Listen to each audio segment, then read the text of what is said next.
we're very fortunate today to have Sheryl Sandberg, who is a great friend, an amazing mom, and Chief Operating Officer of Facebook, as most of you know her, but she's got a long and illustrious career.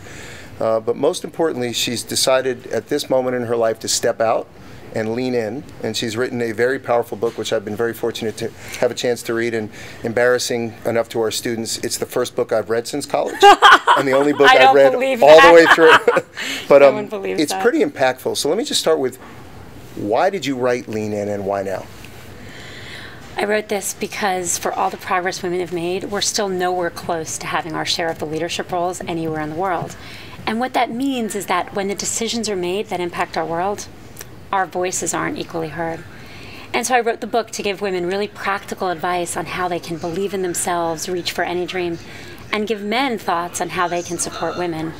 I really believe that we can work together, and if we get to a more equal world, our offices are more productive, our homes are happier, things would be better. So as the father of 2 daughters and a man who's been married happily for 24 years to Linda, I agree. But if you were to just sort of summarize the key takeaways for women at any point in their career, what are you really asking them to do or suggesting that they should be thinking about doing? I think the most important thing for women at any stage in their career is what I call sitting at the table. And what that means is believe in yourself. You know, we know that men apply for jobs when they meet some of the criteria, right, and women apply for jobs when they meet all of the criteria. I've seen this over and over again in my career. Mm-hmm. Men will be in my office, banging down my door, I want to do that, I want to do that, I can do more. And they're usually right. They can do more. With women, I sit down and I say, you know, you really should take a new job. And they say things like, but I'm still learning in what I'm doing, or right, I don't know if I'm qualified for that. And I never hear those things, really, rarely, if ever, from men. And so if you watch, you can see this, watch in any meeting, right, watch where people sit. Relative to, you know, role and experience level, more men than women sit at the middle, at the table, in the front of the room, and more women hold back. And the #1 message I have for women at any stage in their career is believe in yourself, know you can do it, sit at the table. And for men, right? So some men could be intimidated by this because although people have competed with them, you're really suggesting women ought to compete on the same level playing field. So Absolutely. What's the message for, first of all, young men, and then what's the message for men in positions of authority in the workplace or government? Yeah, I think there's enormous reason for men to really support women at home in the workplace, and not just because it's good for the women, but because it's good for them. So in our companies, we know that if we use the full talents of the population, our companies are more productive. Right. We know that we're better managers when we can get the best out of everyone. And so if you can get women to use your full talents of your population, your company is going to perform better. And we've seen that in some of the data that's come out. At home, as fathers and husbands, we also know that more balanced households where women and men share parenting responsibilities and breadwinning responsibilities, happier marriages, more sex, very important, lower divorce rates, and really importantly, paternal investment in children is one of the most important things for what happens to your kids, how adjusted they are with what they can achieve. So this is good not just for men to help women, but for men to help themselves. So you figured out the #1 thing that will cause men to want to read this book and more follow, sex. Which is more sex. Amen. So Whatever it takes. Whatever it takes. But it is counterintuitive. There's this great little book called Porn for Women. Get it? It's hysterical. Okay. And it has like pictures of these men, and one man is sweeping the floor, and one man is serving I get it. Yeah. tenderloin. And it is counterintuitive, but probably the best thing you could do to help your wife's career is the laundry. And probably the best thing you could do to improve your relationship with your wife is also the laundry. Okay. Well, you've got to go and do some laundry. I was going to say, I got to find out where the laundry room is. Exactly. Thank you. Check, please. So it's you talk about on page 8 of the book. There's what we refer to as a Chegg Moment, which is a chicken or an egg moment, which is obstacles still exist today. And what I took from the book was that men would just blow through those obstacles because they have no shame or fear. And women debate the question of, should we wait for the obstacle to come down or should we take it down? What are your thoughts on that? So women are held back by a lot of things, and women are really held back by a whole bunch of institutional obstacles: sexism, discrimination, lack of flexibility, lack of childcare. Women are also held back by things that are really within ourselves, the internalization of the stereotypes that tell us since we're little girls, you're bossy, don't lead, right, don't reach. And I think it has to be both. And one of the reasons I wrote Lean In is that I feel that the conversation, at least as I heard my whole life, people told me about the institutional barriers my entire life. But really, no one ever talked to me about the ways I was holding myself back. No one ever told me, sit at the table, believe in yourself more. And so I think both are equally important. They are the chicken and the egg. Can't have the chicken or the egg without the chicken and the egg. You need both. But I really feel like the personal side of the conversation has been given unequal airtime. Right. And I really want to bring that part of the conversation to be as focal as the institutional barriers. Not more focal, but as focal. It's funny, I'm very fortunate to be on the board of trustees of my college, Hobart and William Smith, and I was there for a board meeting, and they had all these amazing student athletes and the coaches up on a panel. And all the guys, when asked, what do you need to do better? Every guy had a specific, I want this, I need this, you need to give me money for this. Really smart young woman who is in crew. She said, look, I'm just going to be honest with you, we don't have bathrooms in the place that we have to work out. And so we have to use these honeypots. And everybody just looked at her like, what are you talking about? She comes off the stage and apologizes for asking the question. Wow. I was like, what are you talking about? Why would you apologize for that? Every one of these guys asked for something that was important to them, and they left with a check. And she didn't, because she leaned in and then got scared of leaning in. Yeah. How do you help women get past that barrier? This is about self-confidence. So we know that if you ask men and women questions on things that are totally objective, GPAs, sales goals, men get it wrong slightly high and women get it wrong slightly low. And if you ask men and women why they were good at something, you played a great game today, you did a great job at work, why? Men will attribute it to their own skills and abilities, and women, if they did well, will say, well, other people helped me. I worked hard. I got lucky. Now the problem with that is that in order to reach for opportunities, you have to own your own success. If you don't believe you can do it, you won't reach. And I see this time and time again. I see men and women of equal abilities, with the men certain they can do something and the women not sure. And the really important reason why women need to really work on this themselves is that the very best meaning managers won't notice. I gave a talk on this topic at Facebook, right, my own company. And after the talk, I took some questions. And a woman came to see me later that day and she said, I wanted to talk to you about your talk. And I thought, this is great. She's going to tell me I gave a great talk. Not at all. She said, I learned something today. And I said, what'd you learn? She said, I learned to keep my hand up. And she told me that at the end of the talk, I said, I'll take 2 more questions. And she noticed that after those 2 questions, she put her hand down. And more people had their hands up. So I took more questions only from the men. So I obviously care about this topic. I wrote a book as much as anyone. Right. I'm giving a speech on this topic, so it should be completely, front of mind. And I didn't notice that the women's hands went down and the men's hands went up. And that's embarrassing for me. It's hard to admit that. But what that says is if we wait as women for our managers or men or even women to recognize that men are keeping their hands up and ours are down, it's never going to happen. So we have to keep our hands up ourselves. Well, so you talk a little bit about stereotypes in the book that have been bred into all of us. Do you think this is a result of stereotypes that we've all grown up with on television and children's toys and whatever it is? Because it's as a man, it's not intuitive to me, because I would keep my hand up, or in fact I would stand up and ask the question over somebody if it's something I wanted to ask the question on. So what drives that, and how do we get it out of the system? Yeah, stereotypes are enormously self-reinforcing. Once we believe people should act a certain way, we want them to act a certain way. So it starts young. A major retailer printed t-shirts, onesies for boys and girls. The boys, smart like daddy. The girls, pretty like mommy.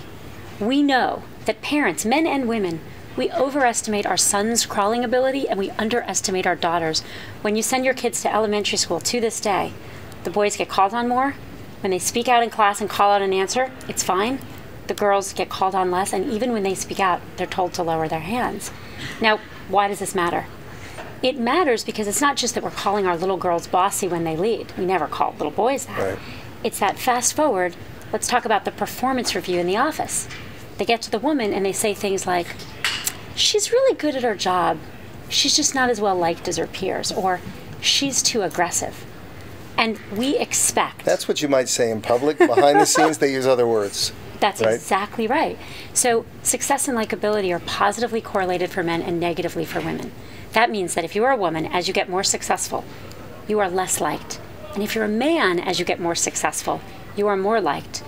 People get promoted when they're both successful and liked. And so this holds women back enormously, and it starts with those T-shirts. Right. And what I believe is that these stereotypes can be changed really quickly, too. There are so few senior women that you can stereotype all of us, dislike all of us. What if there were more? You can't possibly stereotype men as leaders. Right. There are too many of them. Right. If we just got more women to be leaders, we would start expecting women to lead and stop calling our little girls bossy. So let's talk about that a little bit in the context. Selfishly for me, I have a 19-year-old Rachel and a 17-year-old Samantha. You know them well. Wonderful. You've helped mentor, particularly Rachel, which you gave her an opportunity at 16 to work at Facebook, which scared the hell out of her. Right? Why would a 16-year-old high school? Well, thank you for that. And she came home to explain to me how internet advertising works. So I really enjoyed that conversation.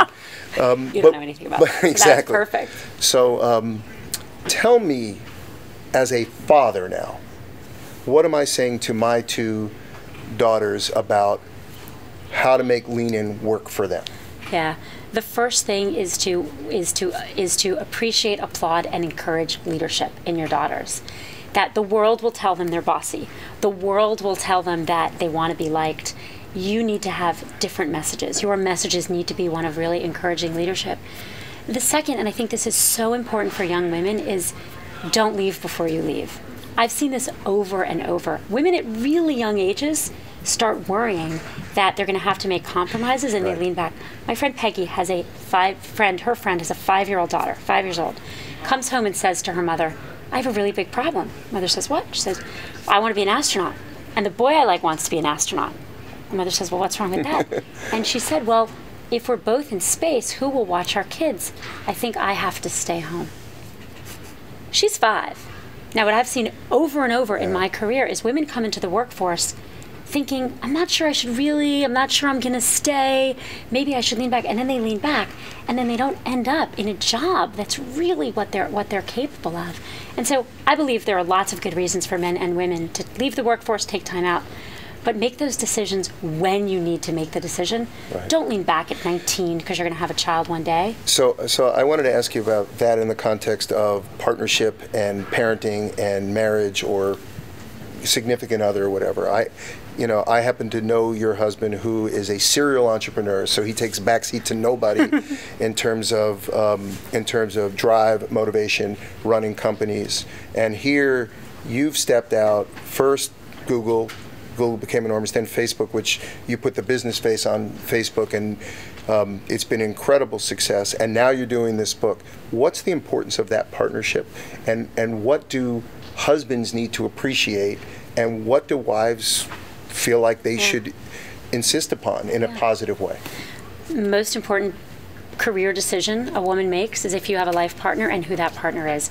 Bar none, there are no senior women in marriages and most senior women are married, who don't have supportive partners. And my career is enormously tied to my marriage. The two are completely intertwined, and one couldn't exist without another. When I was talking to Mark about going to Facebook, Dave and I, my husband Dave, we had a 6-month-old baby. I know. And I thought, I couldn't do this. And Dave was the one who said, you can do this because I will pick up the slack. I will be home more. I will take more care. And through the first part of Facebook, and still now through different periods that Facebook goes through, he's there to do not just his share, but more than his share. And similarly, there are times when he's doing something big and I'm there for him. If you have real partnership at home, that's when you can have, opportunities in the workforce. And most women don't have that. So, last question on that category. A lot of companies don't appreciate what Dave did, meaning why would the husband leave early, right? What do you say to CEOs or managers at companies about men's roles in families now as it relates to the lean-in concept? And other companies like ours, when I came to Chegg, we had such a young employee base, we had no policies for women. My assistant at the time Heather Porter, who's now head of our philanthropy, she had just gotten pregnant with her second kid. She's like, I'm not coming here. You have no policies. I was like, well, can't survive if you don't come here. Well, she created, right? She made the policies. That's awesome. But what do the rest of us who it's not affecting us immediately need to appreciate about this generation of parenting and partnership and equality of family in the workplace? I think all of us want to be great people at work and great parents. And as much as women need more support to be leaders, I think men need more support to be caregivers and nurturers. That's right. We need our companies to understand it's not just the mom that needs to leave because the kid is sick, but it's the dad that needs to leave. Right. I had a Facebook meeting, which was optional for people to come to, on these gender issues. And a guy called me later in the day and he said, I missed your meeting. And I want to tell you why I missed your meeting. I missed your meeting because I drove my kids to school so my wife could go teach an aerobics class. Something she's wanted to do that she wasn't able to do. Right. Thank you for setting up Facebook so that I could do that. Right. And that's really important. Like, as a company, I think as a manager, I think by making it possible for him to be a great father, I think he's more dedicated to staying at Facebook. So I think if we put in place policies which enable our employees to be great parents, it doesn't just help them, it actually helps our companies. Sheryl, you focus a lot on the question of mentoring. Should people be mentors? Should women get mentors? How do they get them? And then for particularly college-age women who are graduating now, looking for jobs, looking for internships, what should they be doing to have a chance to use Lean In to make them more successful? So I'll take the two questions separately, if it's okay. So on mentoring, mentors and sponsors are hugely important. But we really have to give the right messages to the right audiences. Right. We need to tell men and people in power, men and women, but it's largely men, that it's a badge of honor to mentor women. A recent study said that 64% of men in senior roles are afraid or uncomfortable being alone in a room with a woman. Mentoring is all about being alone in a room with a woman, and we need to deal with this head on. A man and a man at a hotel bar on a work trip looks like mentoring. A man and a woman at a hotel bar on a work trip looks like dating. Looks but like that's a problem. mentoring. But that's mentoring too. And until we bring this out into the open and give men and women equal access and feel equally comfortable spending time with them, we can't change it. We can make mentoring women a badge of honor for senior men. So you write in your book, though, that there's that uncomfortable moment of HR injecting themselves into this, right? Which is if a man were to invite a woman to a room, or a woman invite a man, right? That's where the law is equal. That's right. Then you've got potentially HR issues, and your point is they're not HR issues unless they're really HR issues. That's right. Don't be afraid of it. Don't be afraid of it. I think we need to get over our fear of talking about gender. We don't talk about these things. We know as managers that we lose a lot of our high potential women during the childbearing years, but we are taught never to mention it. Right. Wouldn't it be better? Right. And I do this now, and I teach people to do this. If I'm not saying you should interview people and force them to tell you when you're having children or anything like that. I'm saying with your employees, you should be able to sit down and say, you may want to have children one day. We want to keep you if you want to stay through that. If you want to talk about it, I'm here. I'm going to help you figure it out. It's people interesting. People are afraid of having that conversation. They are, and I'm not because I understand how valuable every employee is, man or woman, and I've had that situation several times where a senior executive woman didn't want to acknowledge that she was pregnant and then didn't want to talk about whether she wanted to come back or not want to come back, and it was crazy. And it turned out that when we had the honest conversation, it was like, how much time do you need? When do you want to come back? Can you come back in that role or a different role? Do you need to work every day? And that's why you're keeping them. Right, that's why we're keeping them. You're keeping them because you're talking about it and you're helping them through it. And it helps Chegg. It's all about productivity. It doesn't matter if you're here at 9 o'clock. It matters that the work gets done when it needs to get done with the quality that needs to get done. And it's been a real benefit to us for doing that. That's right, but you can only have that benefit by openly having the conversation. For college women, the number one thing I want to say is start out aiming high. Start out aiming high. If you're a woman, the world needs you to lead. Because I don't want to live in a world anymore where 15% of it's run by women. I don't want to live in a world where women have 1 in 5 seats in Congress. And this will happen one person at a time with each woman who graduates from college, believes in herself, believes she can do anything, believes she can have both a career and a family. This changes one at a time, and that generation is the generation that can change this. What a lot of people may not know about some of the things that you do behind the scene, particularly here in Silicon Valley, is you obviously mentor a lot of women as women. You also engage men who have roles or functions to mentor women, but you also have mentored men. Absolutely. And I have to been, do both. I have been one of those, and you know, I remember when I got this job and then I joined Adobe's board of directors, you emailed me a list of women that ought to be on the boards of these companies. Not like congratulations, Dan. It's like you need to know these women. Too, no? Maybe not. I'll find the note. Congratulations. Thank you very much. But it was like, here's a list of up and coming women. Don't wait for them to be, you know, already the senior level. Take them on their way up when they can have the greatest impact. And so there's a role for women to mentor men, as well as for men to mentor women. That's right. And I just want to let people know that that is a way that I've learned and others in this community have learned. And you've seen the change dramatically based on the number of women who are now CEOs, sit on board of directors, senior positions, and it happens very quickly and for the better. And this can happen. And I really believe it is the group who is in college now, that has the absolute best chance of getting to real equality. And real equality would be a world where everyone got to do what was in their personal interest and passion, getting beyond gender stereotypes. And I think this generation is going to do it, and our role is to support them. And so last question for you. This is, again, I've had the good fortune of reading it, and it made me nervous because it highlighted some of the things that I should have been aware of and weren't, both as a father, as a husband, and as an executive. It inspired me because it gives me belief that we have greater access to great minds, which is 52% of the population are women, 55% of the people that go to college, our market, are women, and so I get it. We can all benefit from doing this, and you know, we are all going to be part of the leanin.org. So tell me about leanin.org. Why is it important? And why should corporations, CEOs, men, women, everybody get engaged and activate this? I'm hoping the book is just the beginning of the conversation, and working with a great group of people, the Lean In Foundation, leanin.org. We're doing three things. We're forming a global community for men and women to discuss women in leadership and what it takes to get there. Mm-hmm. Providing Lean In education, so taped lectures from the Stanford, places people wouldn't normally have access to, on how you negotiate as a woman. You know, how do you think about your strengths in the workforce, making those available for free. And the third thing is Lean In circles, helping people, men or women, form peer groups, 8 to 12 people who meet once a month to give each other the support. Our belief is that we all come together.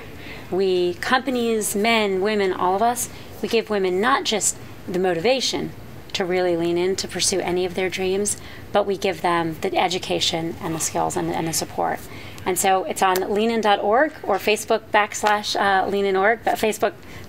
I take that part again. It's on leanin.org or Facebook /leanin.org. Come join us. Or you can find it on Chegg, because we will have a link to it. We will be doing it with not only our own employees and myself, but also my daughters and our students. That's great. So we are going to lean in. Sheryl Sandberg, thank you for writing it. Thank you for leaning in. It's courageous for writing it, and as a father of teenage daughters, I couldn't be more grateful that you've decided to step out, lean in, and take the lead. Thank you. Thank you for having me. Thanks.